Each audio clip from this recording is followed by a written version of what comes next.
चर्चा कर रहे हैं कि राहुल गांधी ने जो भी आरोप लगाए हैं लोकसभा में उसमें कितना दम है। ब्रेक पे जाने से पहले विजय शर्मा साहब इन सारे मामलों का जवाब दे रहे थे। विजय शर्मा साहब, आप 5 सेकंड मांग रहे थे, क्योंकि ब्रेक पे जाना था मुझे, फटाफट अपनी बात पूरी करिए, क्योंकि हमारे बहुत सारे मेहमान उनके पास जाना होगा मुझे। अब सतीश के सिंह साहब को कुछ जवाब देना चाह रहे थे। जी, सतीश जी ने ये बोला कि दाल गायब हो गई, तो भाई अब ये बताइए, आपके सवाल में ही जवाब है कि भारत सशक्त है या अमेरिका सशक्त है। इसका जवाब तो आप जान लीजिए। दूसरा इन्होंने बोले मेरे मित्र ने कि किस तरह से कमजोर है भारत। आप मुझे बताइए 1974 में न्यूक्लियर जानकारी, जो सीक्रेट जानकारी थी, वो इंदिरा गांधी पत्र लिख रही है पाकिस्तान के प्राइम मिनिस्टर के लिए। ये कहां से देश सशक्त करने वाली बात है भाई? आप जानकारी साझा करने चाहते हो एक दुश्मन देश को। ठीक है, ये इनका चाल चरित्र कह रहा है। लक्ष्मण जी, मैं रिस्पॉन्ड करूंगा। हाँ ठीक है, करिए। फिर आनंद दुबे जी के पास जाना है, बहुत ऐसे इंतजार कर रहे हैं। आप अपनी बात लक्ष्मण जी, मुझे बेहद खुशी है कि उन्होंने मुझे पूरे काले चिट्ठे खोलने का मौका दिया है। भारतीय जनता पार्टी का काला चिट्ठा यहां से शुरू होता है कि जिस प्रधानमंत्री जी को मोरारजी देसाई जी अयूब खान को अपने सारे रॉ एजेंट्स की इंफॉर्मेशन दे दी, जिससे, क्योंकि रॉ का जो स्थापना की थी वो इंदिरा गांधी जी ने की थी और उनको यह डर था कि इंदिरा गांधी जी अभी भी रॉ के टच में है, इसलिए सत्ता से जाने के बाद भी हमारे सारे रॉ एजेंट्स की उन्होंने जो सूची थी वो पाकिस्तान के अयूब खान को दे दी और उनको वहां पर मार दिया गया था, नंबर 1। और ये जो कहते हैं ना कि जब बात निकलेगी एक बुक की, तो बात इस बुक की भी निकलेगी कि किस तरह से 2.5 घंटे तक प्रधानमंत्री जी जनरल नरवाने जी को एक डायरेक्टिव डिसाइसिव ऑर्डर नहीं दे पाए। क्यों ये बात जब इस बुक की जिक्र होगी इस पे भी बात होगी। तीसरी बात, किस तरह से कारगिल में पाकिस्तान हमारी की हाइट्स तक घुस जाता है और मिलिट्री इंटेलिजेंस और रॉ सोई रहती है, लेकिन बाद में निकल के आता है कि पीएमओ सोया रहता है। और तब सरकार किसकी थी?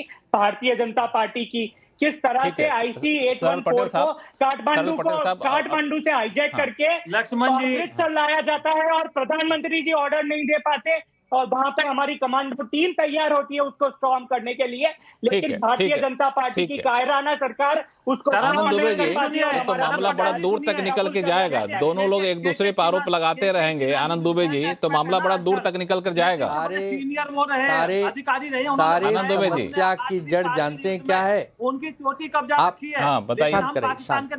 शांत।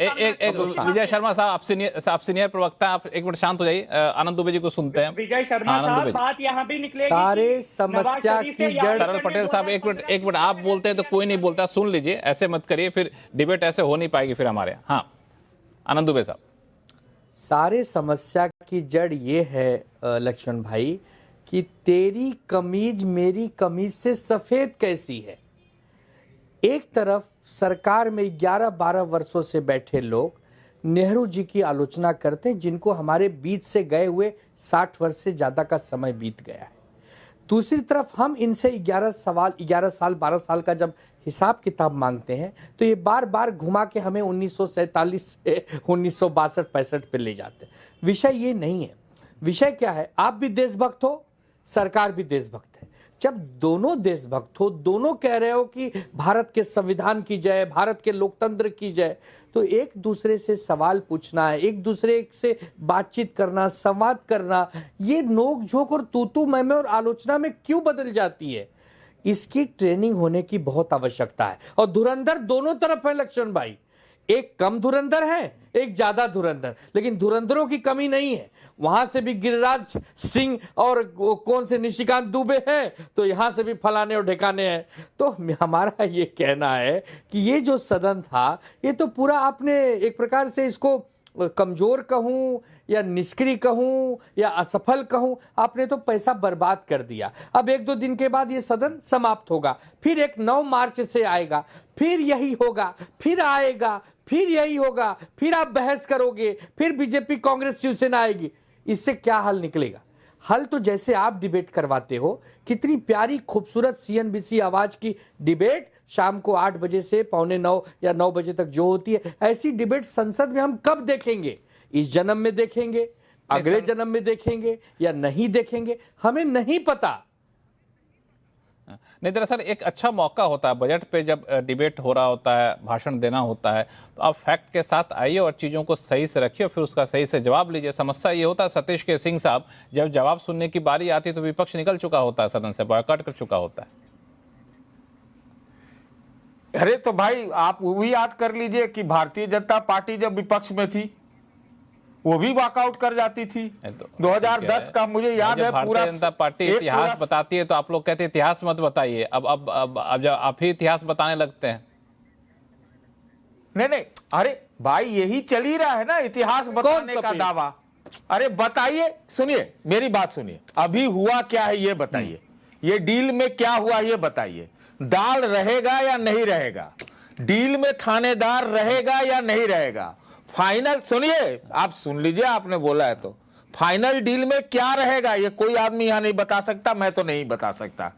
तो बात ये है इसमें बताने की फाइनल डील में क्या। और एक और बात, एक मेरा सुझाव सुनिए, आपके मार्फत एक सुझाव सुनिए ना, ये वाले मील्ड नहीं कर रहे। एक मेरा फाइनल सुझाव है कि अमेरिका के चलते, पहले हम अमेरिका को नजरअंदाज नहीं कर सकते थे, लेकिन आज अमेरिका के चलते इतना बड़ा ऐतिहासिक भूल होगा अगर हम रूस को नजरअंदाज करते हैं तो।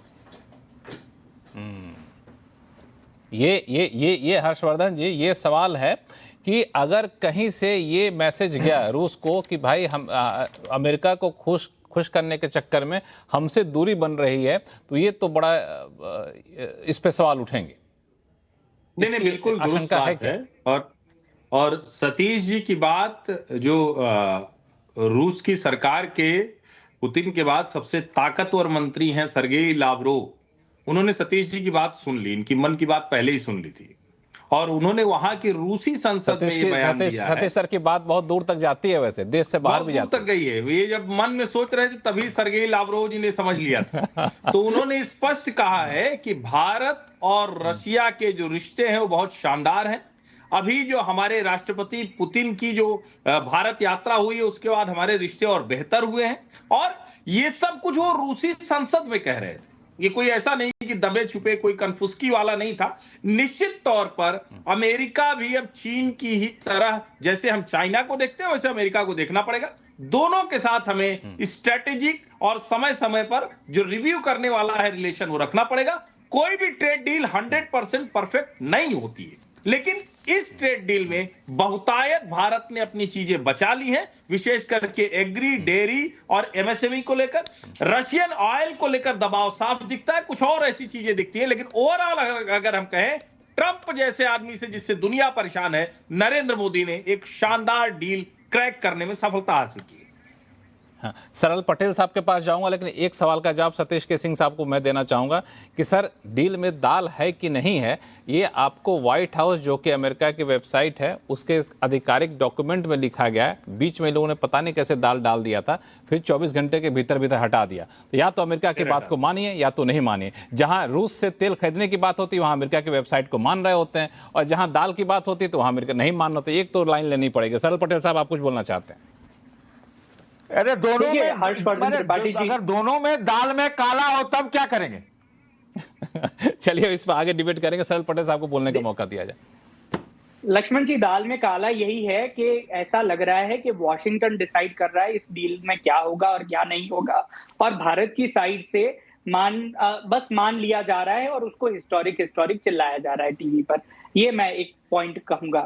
दूसरी, हर्षवर्धन त्रिपाठी जी ने कहा कि ये हिस्टोरिक शब्द का इस्तेमाल डोनाल्ड ट्रंप ने अपने एक्स पोस्ट पे भी किया है। एम्बेसडर जो इंडिया में यूएस को, उन्होंने भी हिस्टोरिक शब्द का इस्तेमाल किया। मैं तो यहाँ हम ही कर रहे हैं भाई, मैं तो देशभक्त हूँ, मैं तो देश की बात करूंगा। हमारे मंत्री अगर प्रधानमंत्री जी छींक भी लेते हैं तो हिस्टोरिक चिल्लाते हैं। मैं तो बस उसी की बात करूंगा। मेरा कोई लेना देना नहीं है यूएस से। मैं सच्चा देशभक्त हूँ, देश की बात करूंगा। Number one. नंबर टू, आप जब हम इस डील की चर्चा कर रहे हैं तो हमें 2008 की एक डील ये भी देखनी होगी कि जब 2008 में इसी अमेरिका से वो भी मजबूत था, हम देश भी वही था, हमारा देश भी वही था। तो 2008 में जब ये वो डील हुई तो भारत एक लौता ऐसा देश बना जिसने नॉन प्रोलिफरेशन ट्रीटी साइन नहीं की है, और अमेरिका ने उससे सिविल न्यूक्लियर डील साइन की, तब हर्षवर्धन त्रिपाठी जी विजय शर्मा जी जवाब दीजिए, विजय शर्मा जी 15 सेकंड में जवाब दीजिए, समय खत्म हो रहा है शो का। ठीक है सरल पटेल साहब, एक मिनट रुक जाइए, नहीं अब समय खत्म हो रहा है। विजय शर्मा जी जवाब दीजिए 15 सेकंड में। मुझे लगता है आपने वो डील पढ़ी नहीं है, उसमें तो हमारे जो हित थे उनको तिलांजलि दे दी गई है। अरे वो तो मेरी बातें आपने बोल दी, उसमें आपने पढ़ा क्या लिखा हुआ है? भाई विजय शर्मा हम अपनी जानकारी देंगे, पूरे विश्व के लिए खोल देंगे। सरल जी सुनिए, मैं बीच पर किसी को नहीं बोलता। लक्ष्मण जी ये कोई तरीका नहीं है। सरल पटेल साहब आप बोलते हैं तो सब चुप रहते हैं, आप ही बोलते रहते हैं, आपने ही पहले रूल सेट किया था। चलिए नहीं जब कोई बोले तो शांत रहा करिए। हमारे शो की यही खूबसूरती होती है, एक प्रवक्ता बोलते हैं, दूसरे प्रवक्ता सुन रहे होते हैं, फिर तसल्ली से समय मिलता है। लेकिन चूंकि अब समय कम है इसलिए आप दोनों में से किसी को मैं समय नहीं दे पाऊंगा। बहुत बहुत धन्यवाद अपना कीमती समय हमारे लिए निकालने के लिए। आवाज अड्डा में फिलहाल इतना ही। देखते रहिए CNBC आवाज। नमस्कार।